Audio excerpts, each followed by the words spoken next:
Let's learn the sound of letter C. The sound of letter C is K, like in cup, car, cold. But sometimes C sounds like S, it's long C, like in cell, certain, scent. But why C have so many sounds? Let me explain you.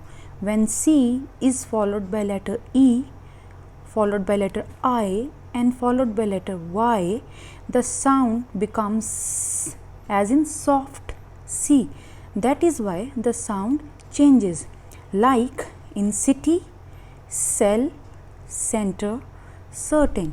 So always remember, when C is followed by E, I, Y, the letter sound becomes soft C.